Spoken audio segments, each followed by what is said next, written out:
सम्बद्धिनोऽपि तच्छोकात् पुर्यां ब्रह्मास्मि वेदनम् आसक्तिर्विपरीताद्य विपरीता च वासना विपरीता सुरी सम्पत् सुहृद्ब्रह्मास्मि संस्थितम् सुहृद्ब्रह्मास्मि संस्थितम्।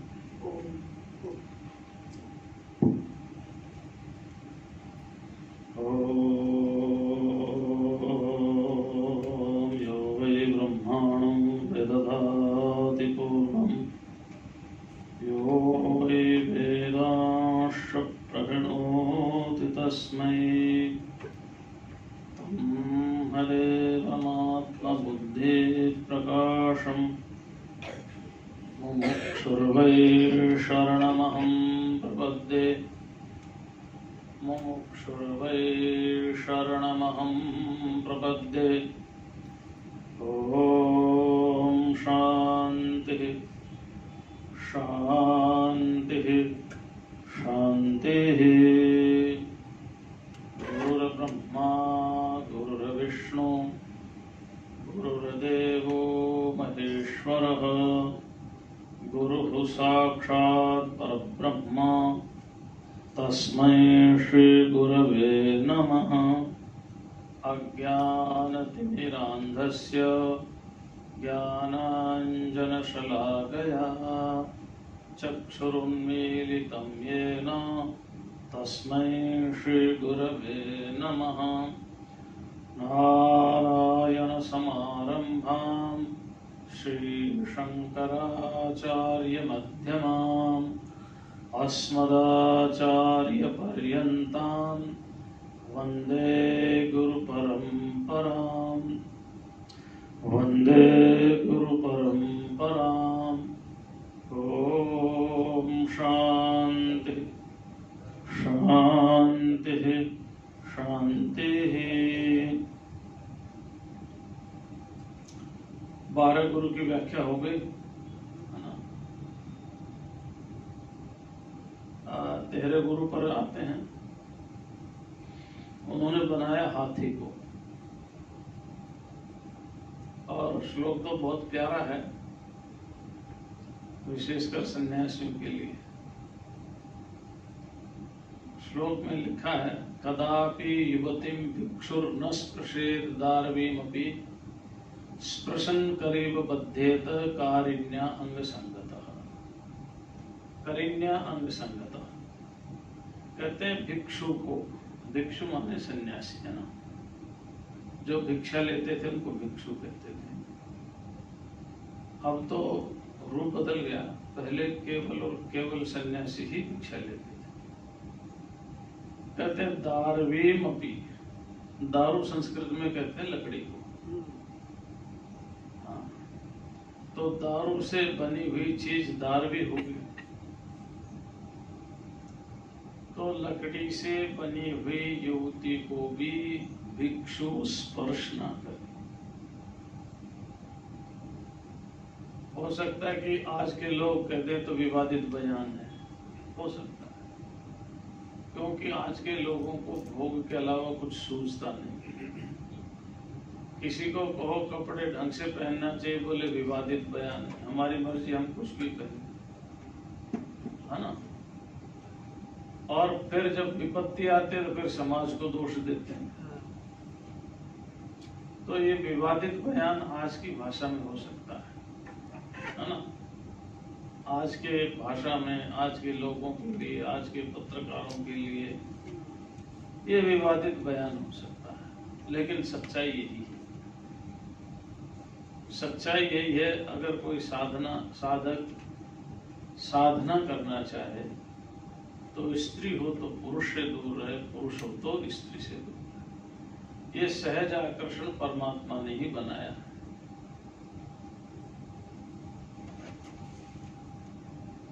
अग्नि के समान नारी है, घृतकुंभ के समान पुरुष है।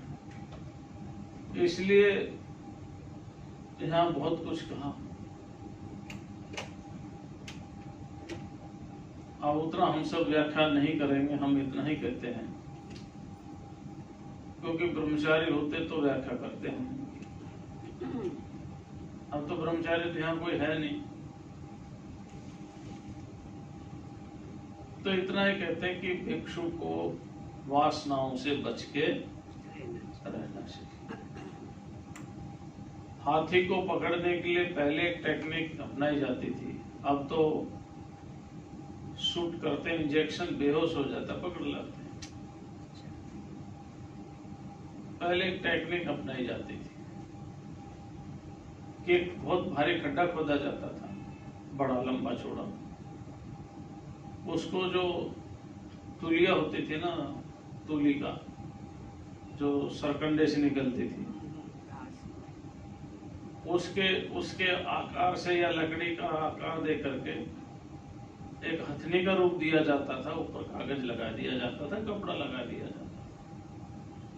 हाथी सोचता है ये हथनी है, और उसके पास आता था तो गड्ढे में पड़ जाता था, बहुत दिनों तक पड़ा रहता था। जब भूखा प्यासा कमजोर होता था तो उसको लेकर के आते थे और उसको पकड़ लिया जाता था। तो जैसे हाथी, यद्यपि वो हथनी नहीं ओरिजिनल नकली है, तो भी वो बंधन में आ जाता है, ऐसे ही भिक्षु भी बंधन में आ जाता है। एक छोटा सा जोक तो सुनाई देता हूं। एक सन्यासी था, वृद्ध सन्यासी था। तो पहले कुएं होते थे, कुएं है ना, आप लोगों ने, कितने लोगों ने कुएं में खेती करते देखा मालूम नहीं, तो पानी में खींचा है। पहले कुएं होते थे, कुएं में मंडेर होती थी, जो रस्सी से चरस होता था, वो जब ऊपर आता था तो उसको खींच करके उसमें डालते थे तो पानी आगे हो जाता था।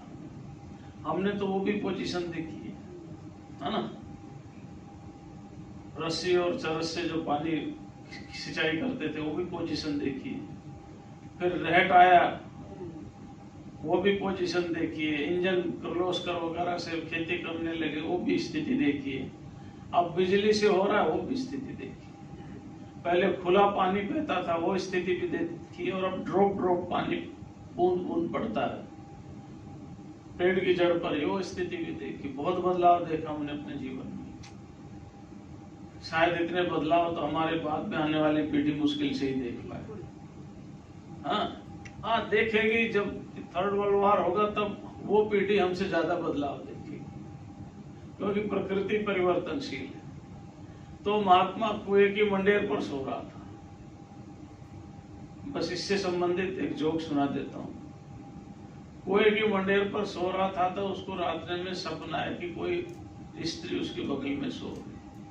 वो थोड़ा सरक गया कुएं की तरफ, नींद में था।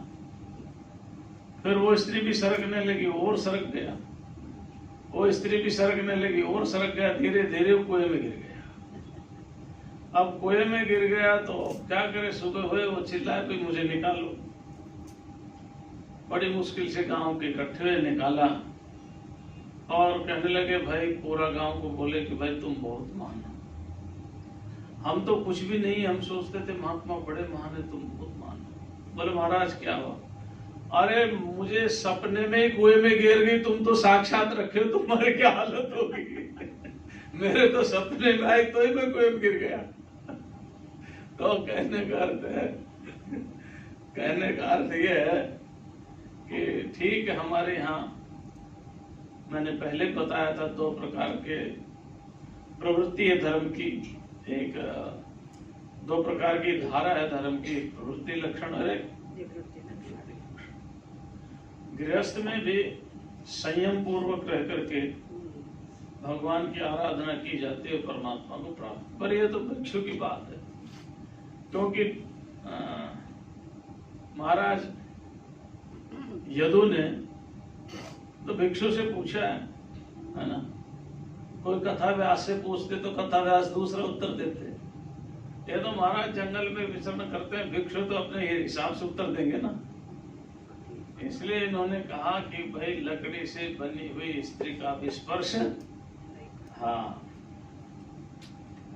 क्योंकि नहीं तो विपत्तियां आ जाती। युद्ध सबसे ज्यादा किसके लिए लड़े गए? जमीन के लिए, धन के लिए और स्त्री के लिए। सबसे ज्यादा युद्ध इसी के लिए लड़े गए। रावण का नाश क्यों हुआ? 100 लाख गुरु ग्रंथ साहब में लिखा, नानक ने कहा, गुरु नानक ने, पता नहीं थे या नहीं थे, पर गुरु नानक ने कहा 100 लाख पुत्र 1.25 लाख नाती, ता रावण कर दिया न बाती। 100 लाख पुत्र थे, 1.25 लाख पौत्र वगैरह थे नहीं थे वो तो मालूम नहीं, लेकिन उन्होंने बताया। और इस एक अपराध के कारण रावण के घर कोई दीपक जलाने वाला नहीं बचा था। खैर चलिए, ये गुरुजी तो हो गए, क्योंकि अब ज्यादा हमें बोलना नहीं। अब 14वें गुरु के पास चलते। कहते न देयम नोपभोग्यम वा च लुब्धैर्य दुख संचितम भुंक्ते तदपि तच्चान्यो मधु हेवार्थ विन्मधु। मधुहा, मधुहा माने मधु को हरण करने वाला। तो यहाँ दत्तात्रेय भगवान कहते हैं जो लोभी होता ना, लोभी कंजूस, वो न तो किसी को देता है न खुद भोग करता, और जो किसी को नहीं देता और खुद भी भोग नहीं करता, उसके धन का और ही लोग उपयोग करते हैं। शास्त्रों में लिखा है दानम भोगो नाशस तिस्र गतयो भवन्ति वित्तस्य। तिस्र गतयो भवन्ति वित्तस्य दानम भोगो नाशस्य। फिर क्या है? यो न ददाति न भुंक्ते तस्य तृतीया गतिर्भवति। जो न दान करता है न भोग करता, उसकी तीसरी गति होती है। कौन सी? नाश। दान, भोग और नाश, ये धन की 3 गति है। उत्तम गति दान है, मध्यम गति भोग है, और अधम गति नाश। अच्छा, भोग का अर्थ आजकल की तरह से नहीं, मतलब अपने ऊपर खर्च करना, बढ़िया मकान बना के रहना, बढ़िया सुविधा से रहना ही भोग है। ऐसा नहीं दारू पीने का नाम भोग है ना। तो धन की 3 गति होती है, या तो दान करो, या अपने उपयोग में लाओ, और नहीं तो नाश होगा। जो न दान करता है न अपने काम में लेता, उसके धन की तीसरी ही गति होती है। तो न देयम न उपभोग्यम, ना तो दान देना है, ना ही उपभोग करना, काम में लाना है। लुब्धैर्य दुख संचितम, जो लुब्ध होता है, लुब्धक लोभी होता है, बड़े कष्ट से धन को इकट्ठा करता है, बड़े कष्ट से, बड़ी मेहनत और परिश्रम करके धन को इकट्ठा करता है।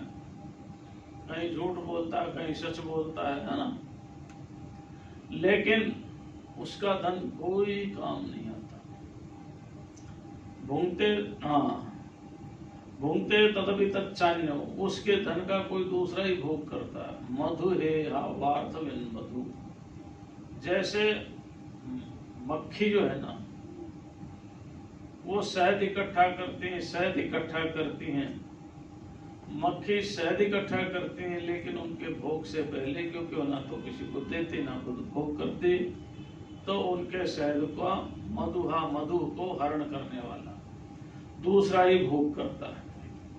तो जैसे मक्खियों के, इसलिए मक्खी चूस बोलते हैं। क्या कहते हैं कंजूस को? मक्खी चूस बोलते है ना। हमारे एक महात्मा थे, हालांकि वो शब्द अच्छा नहीं था, वो भागवत का ही शब्द है, शब्द तो भागवत का ही हो। वो उसको वो बोलते थे, देखो नाम ध्यान गया, उसमें आता भिक्षु के प्रसंग में आता वो शब्द, है ना। तो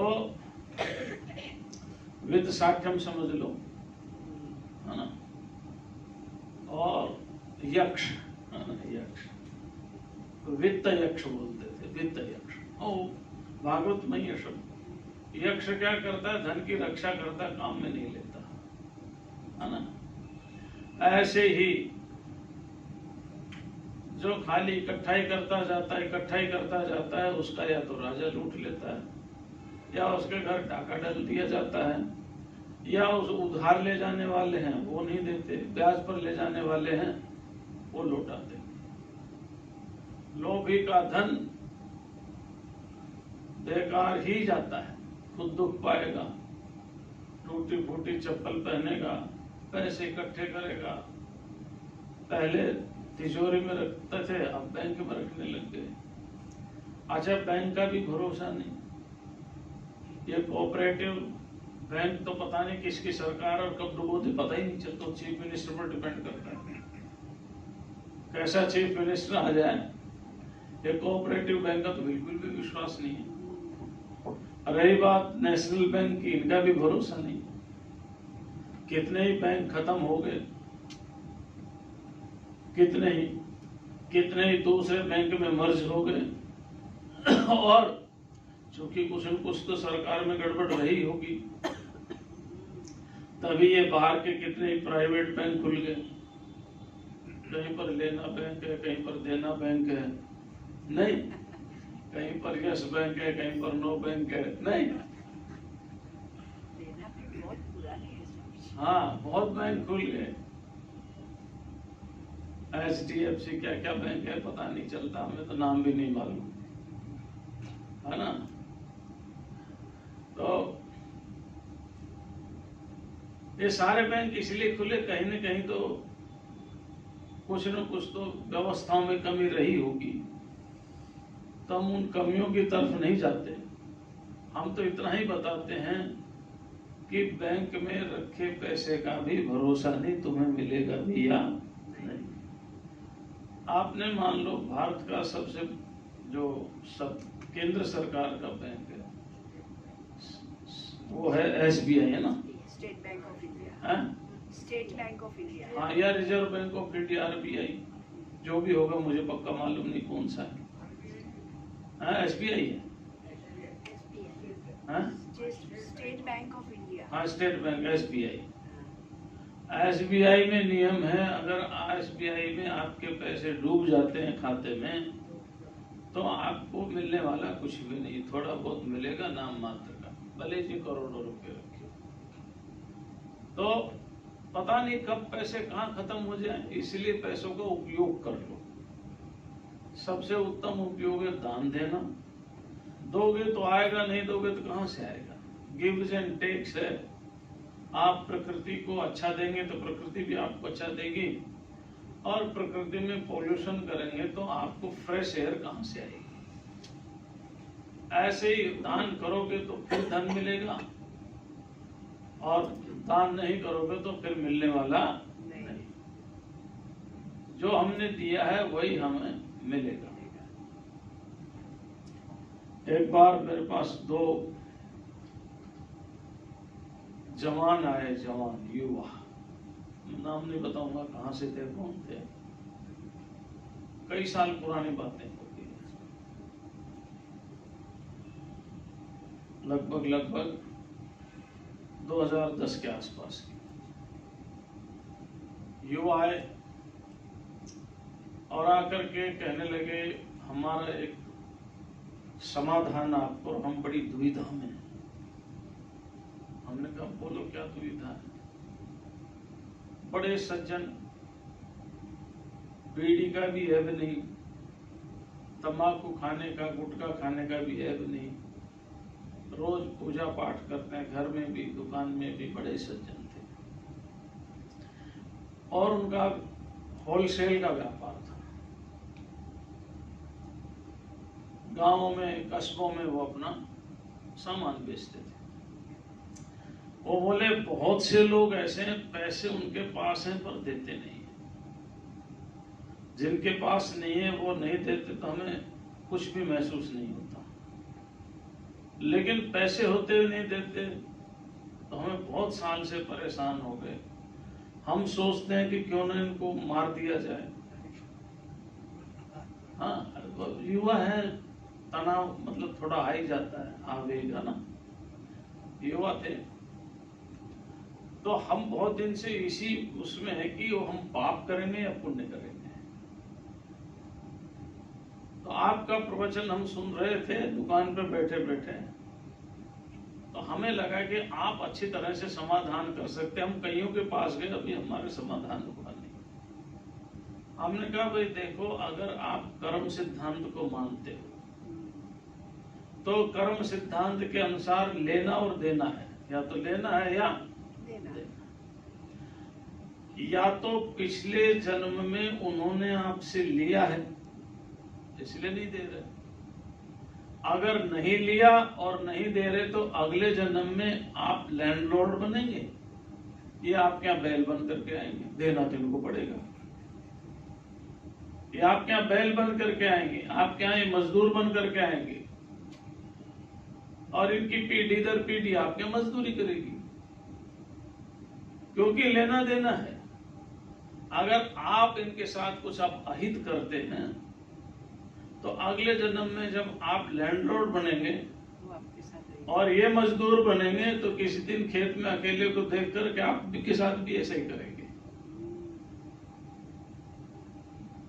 पैसे तो नहीं देने आना होगा, मजदूर बन के देने आना होगा, बैल बन के देने आना होगा। बैल का मतलब भाई बैल खेती में नहीं, जुतेगा तभी तो होगा ना। हाँ, लेकिन हो सकता है ये बैल बन गए हों और जब देखा कि हमारे पैसे पूरे हो गए, लेना देना का हिसाब, एक दिन अपने सींग आपके अंदर पेट में ठूस देंगे, आपका भी काम तमाम हो जाएगा। इसलिए हिंसा का रास्ता छोड़ो और एक सिद्धांत अपना लो, जो अब है वो हम अब यूज कर लेंगे, जो नहीं दे रहे वो अगले जन्म में देंगे। तब भी तो मजदूर भी चाहिए, खेती आप लैंडलॉर्ड बनोगे तो बैल भी चाहिए खेती करने के लिए, ऊंट भी चाहिए, भैंस भी चाहिए, गाय भी चाहिए दूध पीने के लिए। ये गौ बन करके आएंगे, भैंस बन करके आएंगे, या आपका बोझा ढोने के लिए मजदूर बन करके आएंगे।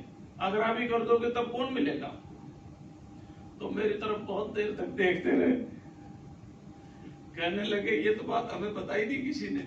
हमने कहा सही बात यही है, अगर आप ईश्वर पर विश्वास करते हो तो जैसी प्रभु की इच्छा करके छोड़ दो। हो हिंसोई जो राम रचि राखा, को करी तरक बढ़ा वैसा। अगर आप ईश्वर पर नहीं मानते हो तो कर्म सिद्धांत को मान लो। अभी ये ले रहे हैं, अगली बार देंगे, अभी ये ले रहे हैं, पहले आपने इनसे लिया है, दोनों में से एक स्थिति है।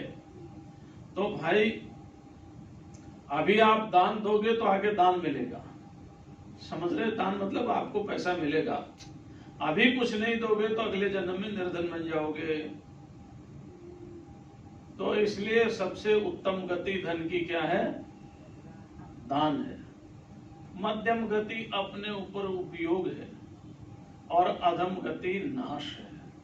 जैसे मक्खियां अनेक प्रकार के फूलों से शहद इकट्ठा करके संचित कर लेती हैं, लेकिन उनका संचित किया हुआ शहद उनके कोई काम नहीं आता, कोई तीसरा ही लेता चला जाता है। ऐसे ही लुब्धक का धन भी ऐसे ही होता है। इसलिए मैंने मधुमक्खी के शहद का जो हरण करने वाला है उससे ये शिक्षा ली। और क्या ली?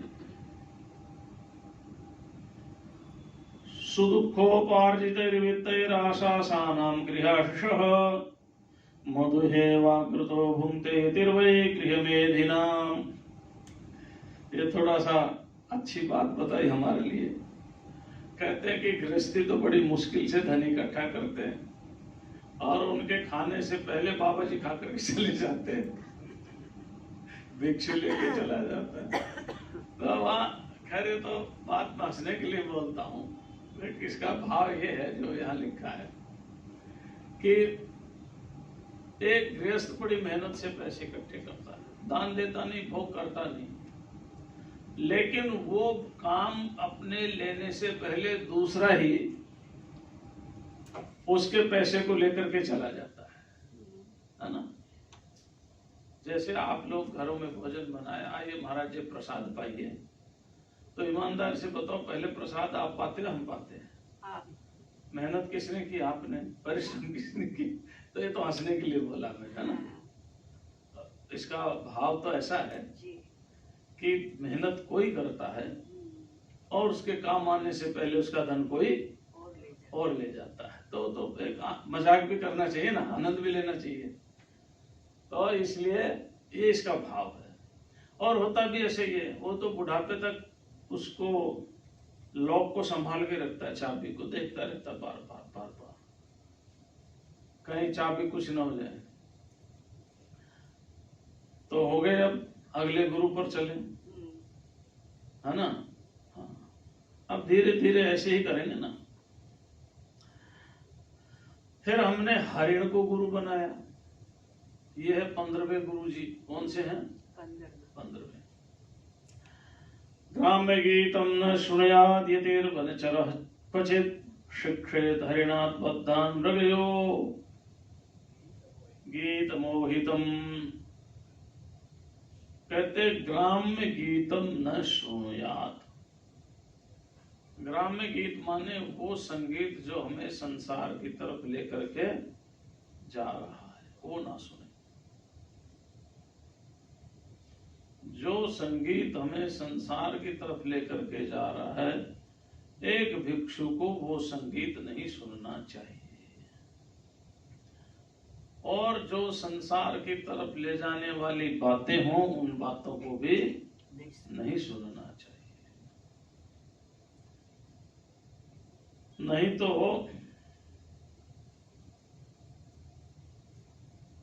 जैसे हरिण मधुर संगीत के कारण पकड़ में आ जाता, वश में आ जाता है। पहले हरिण को पकड़ने का एक तरीका था, जंगल में जाते थे और उस समय तो बांसुरी होती थी और तो कोई साधन था, हारमोनियम तो लेके जाते नहीं थे जंगल में, है ना। बांसुरी से मधुर ध्वनि निकालते थे और जब मधुर ध्वनि निकालते थे, उनकी मधुर संगीत की ध्वनि को सुन करके जो हरिण थे वहीं खड़े रह जाते थे और फिर उनको पकड़ लिया जाता था। अजय भागवत में तो लिखा भी है, लिखा है ना। क्या लिखा है कि जब भगवान श्री कृष्ण बांसुरी बजाते थे, है ना, तो हरिण भी उनकी बांसुरी को सुनने के लिए वहीं आ जाते थे, खड़े हो जाते थे। तो यहां पर भी वही है, जंगल में मधुर आवाज निकालते थे, बांसुरी ले जाते थे, हाँ, जंगल।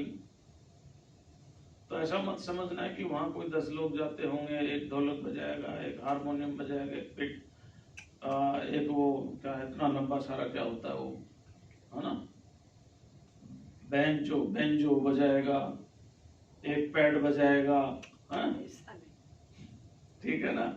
और एक तारा बजाएगा, एक वीणा बजाएगा, तब जाके हरिण पकड़ में आएगा। नहीं, अकेला ही जाता था, एक तो साथ ले जाता था, बांसुरी रखता था, बांसुरी बजाता था, हैं? और वो गीत के माध्यम से हरिण को पकड़ लेता था। ऐसे ही अगर ग्राम्य गीत सुनेंगे, जो गीत हमें संसार की तरफ ले जाते हैं, दुनिया की तरफ ले जाते हैं, आवागमन की तरफ ले जाते हैं, तो एक न दिन उन ग्राम गीतों से मोहित होकर के पकड़ में आ ही जाएंगे। तो सुनने से भी सावधान, देखने से भी सावधान, बोलने में भी सावधान। ये मैंने हरिण से सीखा है। और एक कथा सुना देते हैं रामायण की, अगले श्लोक में उसका वर्णन है, लिखा है बड़ा प्यारा। नृत्यवादित्र गीतानि जुषन् ग्राम्याणि योषिताम् आसाम क्रीडनको वश ऋष्य श्रृंगो मृगीसुतः। नृत्य वादित्र गीतानि, संगीत में परिभाषा दी भरत मुनि ने भरतनाट्यम शास्त्र में। गीतम वाद्यम च नृत्यम च त्रयम संगीतम उच्यते। गीत, वाद्य और नृत्य, इन तीनों को मिला करके संगीत बोलते हैं। जब तीनों एक साथ होता है तो उसको बोलते हैं संगीत, है ना। गीत, नृत्य और वाद्य, तीनों को मिला करके संगीत बोलते हैं। और संगीत की परिभाषा दी, सम्यक गीयते। तो यहां लिखा नृत्य वादित्र गीतानि, तीनों का नाम ले दिया। नृत्य भी है, वादित्र माने वाद्य भी है, और गीत भी है। तो ये सारे के सारे संसार की तरफ ले जाने वाले हैं। ग्राम्याणि योषिताम जुषन्, अब तो बड़े बड़े घर के लोग, परिवार के लोग संगीत में आ गए। पहले घराने होते थे, संगीत में वही लोग होते थे, और जिसको क्या बोले, वारयोषिता बोलते थे, उर्दू में तवायफ बोलते थे, है ना। और संस्कृत में आपने एक उपन्यास पढ़ा हो, उपन्यास का नाम है आम्रपाली, कुछ ऐसा ही नाम है।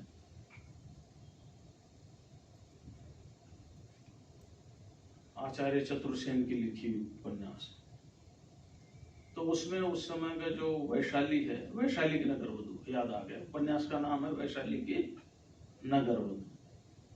तो ये संगीत में कुशल होते थे, संगीत उन्हीं तक सीमित था।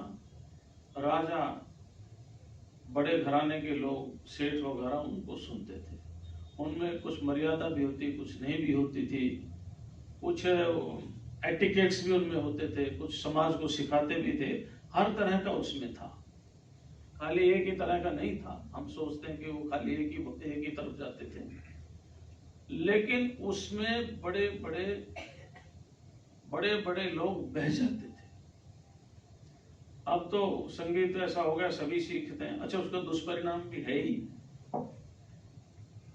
ऐसा नहीं कि उसका दुष्परिणाम नहीं है। तो यति को चाहिए कि उनसे बच करके रहे। आसाम क्रीडनक, नहीं तो ये फिर उस संगीत से स्त्रियों का खिलौना बन जाता। क्रीडनक माने खिलौना, टॉय, है ना। कैसे? ऋष्य श्रृंग मृगी सुतः, जैसे ऋष्य श्रृंग। ऋष्य श्रृंग का नाम सुना आपने? नहीं सुना ना? हाँ, कोई बात नहीं, मैं सुना देता हूं। हम उसको श्रृंगी ऋषि बोलते हैं, अच्छा, हाँ,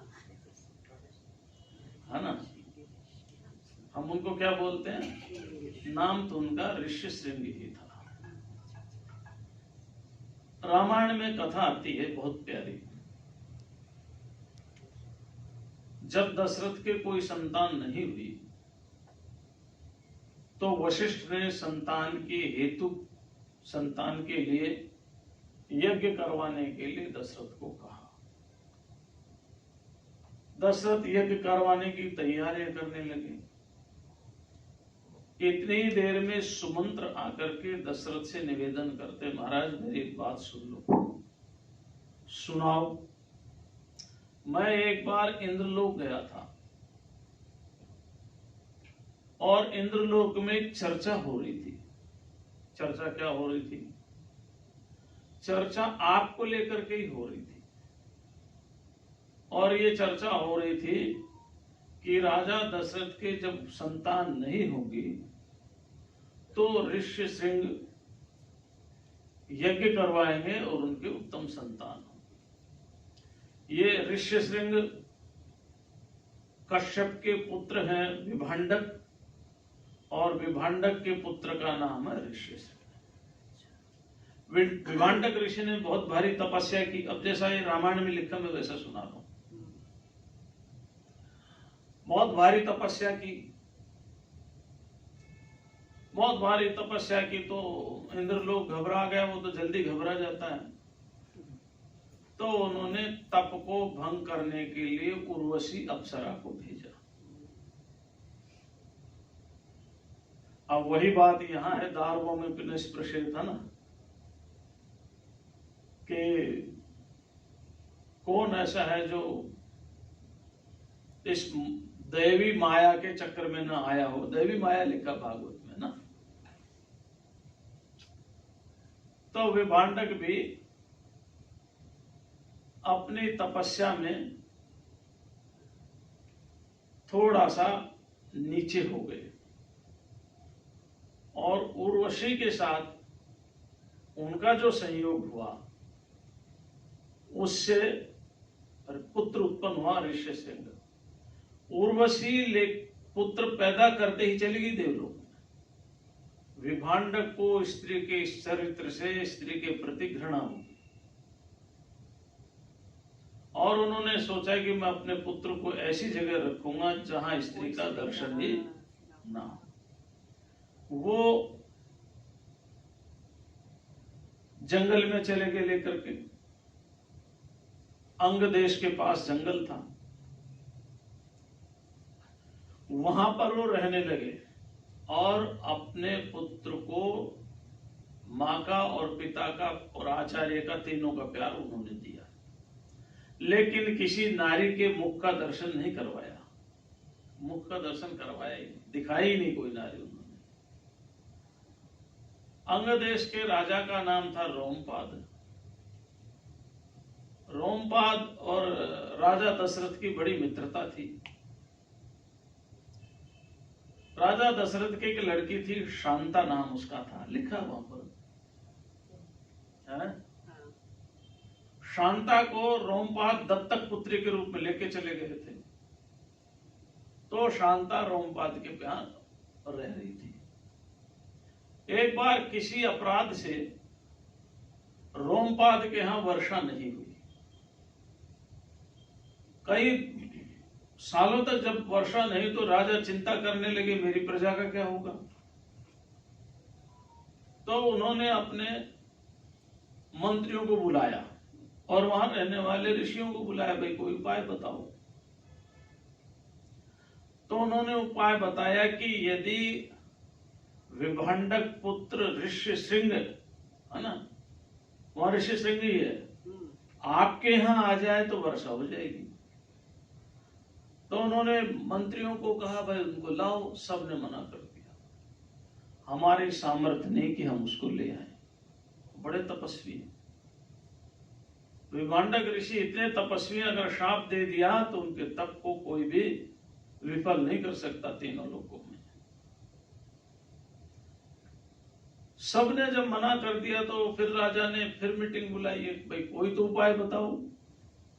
तो फिर उन्होंने कहा, आपके देश की सुंदर सुंदर वारांगनाएं है ना, वो अगर वहां जाएं, कुछ दिन रहें और अपने हाव भाव से उनको प्रसन्न करें तो वो यहां आ जाएंगे। लेकिन उसमें भी फिर एक कंडीशन है। क्या? फिर विभांडक ऋषि के शाप से बचने के लिए आपको अपनी पुत्री के साथ उनका विवाह करना होगा। अब महाराज राजा ने अपने नगर की, राज की सुंदर सुंदर वारांगनाएं, वेश्याएं सुंदर सुंदर, उनको आदेश दिया कि तुम जाओ। वो बढ़िया पकवान लेकर के गई, कई तरह के व्यंजन लेकर के गई और विभांडक ऋषि के आश्रम से थोड़ी दूर जाकर के वो भी रहने लगी वहां। बहुत दिन हो गए, रहते रहते एक दिन वो ऋष्यशृंग घूमते हुए आ गए। उन्होंने स्त्री देखी नहीं थी, उन्होंने सोचा ये अजीब प्राणी है, ये तो जंगल के प्राणी मैं पहली बार देख रहा हूं, ऐसे तो जंगल में मैंने प्राणी ही नहीं देखे। अब वो तो सोच रहा था जैसे हरिण है, शेर है, बगेरे हैं, चित्ते हैं और तरह तरह के जंगली जानवर होते हैं, ऐसे ये भी जंगली जानवर होंगे। वो उनको आकर्षित कर दी, क्योंकि वो तो गई इसीलिए थी। वो जाकर के उनसे पूछा, तुम कौन हो? तो अपने हाव भाव प्रकट करने लगी। उन्होंने ही ऋष्यशृंग को पूछा कि तुम कौन हो? तो उन्होंने परिचय दिया, मेरा नाम ऋष्यशृंग है, मैं विभांडक का पुत्र हूं, औरस पुत्र। अब यहां पर मृगी सूत लिखा, ये हमारी समझ में नहीं आया। हमने बहुत देखा, लेकिन हमें कहीं मृगी से उत्पन्न हुए ऐसा कोई प्रकरण मिला नहीं। हो सकता है वो ग्रंथ खत्म हो गए हों, इनके समय रहे हों, है ना, जो भी हो। लेकिन वाल्मीकि रामायण में तो स्वयं ऋष्यशृंग कहते हैं कि मेरा नाम ऋष्यशृंग है, स्वयं कहते हैं। अच्छा, एक महानदी का उद्गम स्थल है, महानदी का, धमतरी जिले में, छत्तीसगढ़ में। हम जहां उद्गम स्थल है, हमें नदियों के उद्गम स्थल देखने का बहुत, वो क्या कहते हैं उसको, शौक है, चाव है, या एक हॉबी है, या जो भी आपको हो। तो हम बहुत नदियों के उद्गम स्थल देखे हैं।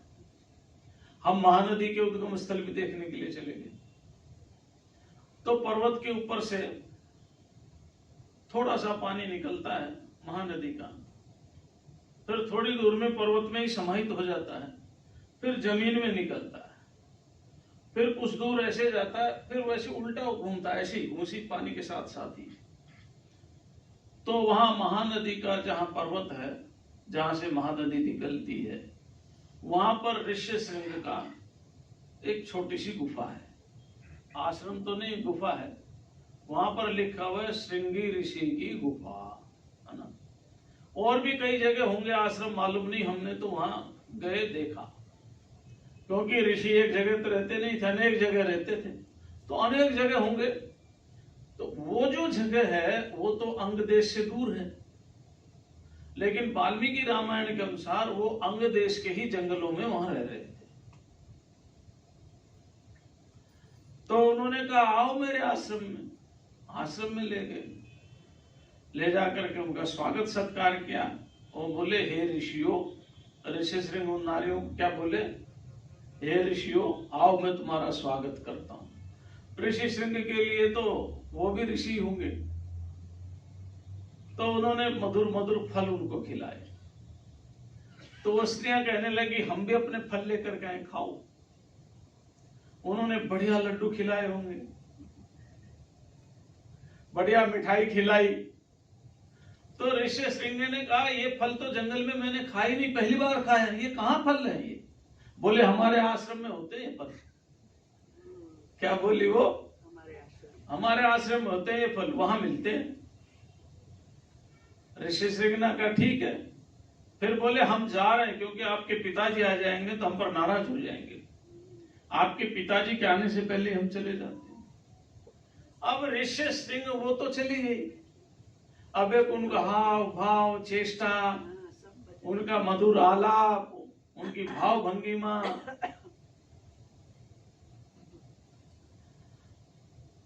से वो मोहित हो गए। और उन्होंने सोचा ये फल कौन से पेड़ पर लगते तो हमने देखे ही नहीं, उनके आश्रम में चल करके इन फलों को देखा जाए।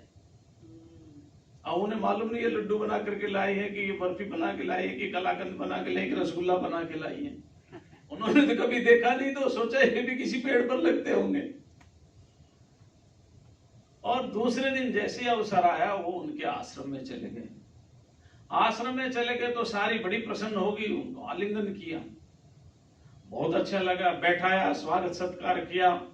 फिर उनको फिर फल खिला दिए, अपने वाले, पेड़ वाले नहीं,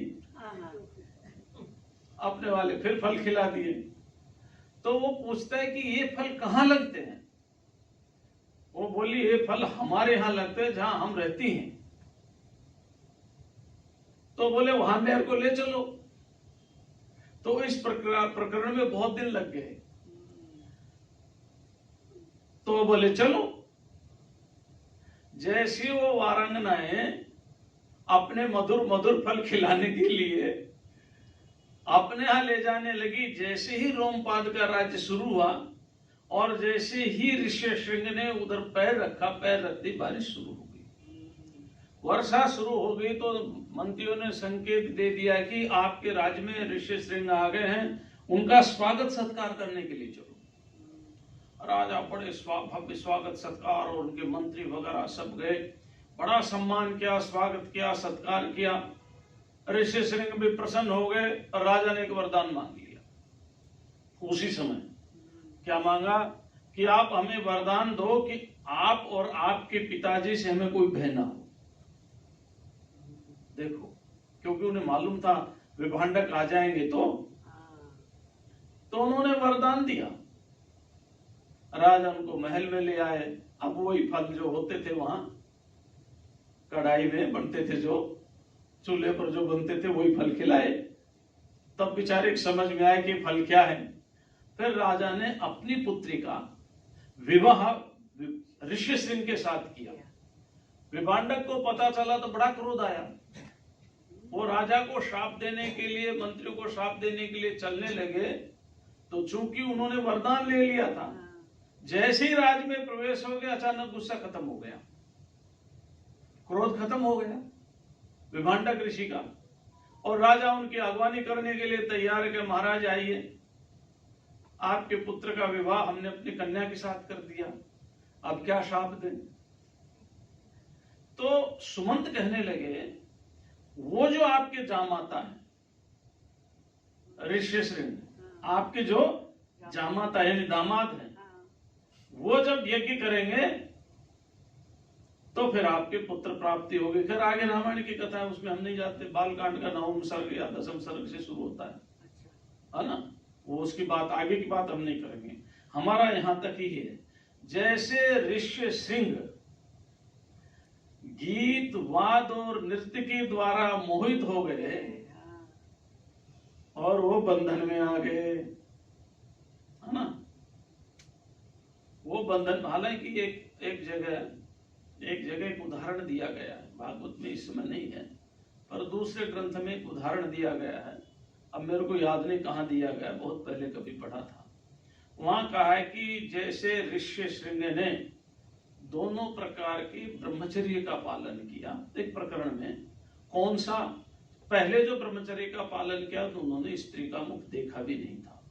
दूसरा जो पालन किया वो केवल गृहस्थ धर्म संतान प्राप्ति के लिए ही स्त्री के पास जाते थे, ब्रह्मचारी से रहते थे। ऐसे अगर कोई रहता है तो वह आत्मज्ञान का अधिकारी है। तो कहते जैसे ऋष्यशृंग ग्राम्य गीत नृत्य और वाद्य से मोहित होकर के वो फंस गए बेचारे। अब फंस ही गए भिक्षु की दृष्टि से, तो है ना, भिक्षु की दृष्टि से तो फंस ही गए।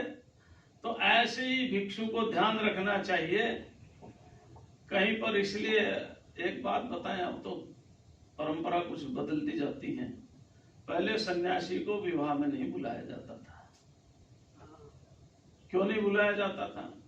अरे सन्यासी की मस्ती देख करके अगर दूल्हे को वैराग हो गया तो, अच्छा दूल्हे का वैभव देख करके उसको घोड़ी पर ले जाया जा रहा है, सब नाच रहे गा रहे हैं, उसके गले में माला डाली हुई है, उसके वैभव को देख करके साधु का भी मन कर गया तो दोनों तरफ ही नुकसान था ना। इसलिए शास्त्रों में लिख दिया कि विवाह में सन्यासी को नहीं बुलाना चाहिए। सन्यासी को भी अब तो महाराज गुरु जी को सबसे पहले बुलाते हैं, है ना। तो सन्यासी है, लेकिन वो जब तक विवाह में नहीं आएंगे तो विवाह पूरा नहीं होगा। और महात्मा भी सच धज करके जाते हैं कि चलो उनके विवाह में जाना है, लेकिन शास्त्रों में वर्जित है सन्यासी को, क्योंकि वो श्रृंगार है, ये विराग है। भाई किसी की मृत्यु हो जाए और उस समय विवाह के गीत गाओ, कैसा लगेगा? या कोई विवाह हो रहा उस समय मृत्यु की आलाप करो तो कैसा लगेगा? बस दोनों कैसा ही है, एक राग की स्थिति है, एक विराग की स्थिति है, इसलिए दोनों को मिलना नहीं चाहिए। तो इसलिए सावधान रहना चाहिए मुनि को, भिक्षु को, साधक को, कि ग्राम्य गीतों से बच करके रहे। और जहां पर इस तरह का प्रोग्राम हो रहा हो वहां पर भी बच करके रहे। अब आजकल तो महाराज क्या करें, बड़े बड़े संगीत के आयोजन होते हैं, उसमें कथक डांस होता है, कुचिपुड़ी होता है, ओडिशा डांस होता है, भरतनाट्यम का क्या वो डांस होता है, क्या क्या डांस होते हैं। और उसमें निमंत्रण दिया जाता है, महाराज आपके अध्यक्षता में प्रोग्राम है ना। अरे खाक अध्यक्षता है, हमें तो दूर रहना, इससे दूर रहना। तो बोले आप कौन से युग में जी रहे हो? हम उसी युग में जी रहे हैं जिस युग में आत्मा और परमात्मा का साक्षात्कार होता है। हम उसी युग में जी रहे हैं, इसलिए बच के रहना चाहिए। ये हरिण हो गया, गुरुजी हो गए 15, आप गुरुजी बच गए कितने? 9, और दिन रह गए 3। तो अब एक एक दिन में 3 गुरुजी की बात करेंगे, किसी दिन में 4 भी हो जाए तो अच्छी बात है, ठीक है ना। तो आज इतना ही, शेष कल। ओम शांति शांति शांति। ओम। जो महाराज जी के पुण्य श्री चरणों में वंदन। आज जय सुद षष्ठी बुधवार दिनांक 12 जून। आज के श्री स्मृति के यजमान है श्री गोवर्धनदास लाल जी ठक्कर की ओर से श्री लाल जी शिव जी ठक्कर की स्मृति में तथा श्री मणिलाल एच शाह की ओर से श्री मुंशी भाई एच शाह की स्मृति में आप या आपके परिवार के सदस्य उपस्थित हो तो महाराज जी से आशीर्वाद एवं प्रसाद ग्रहण करें और शांति पाठ होगा।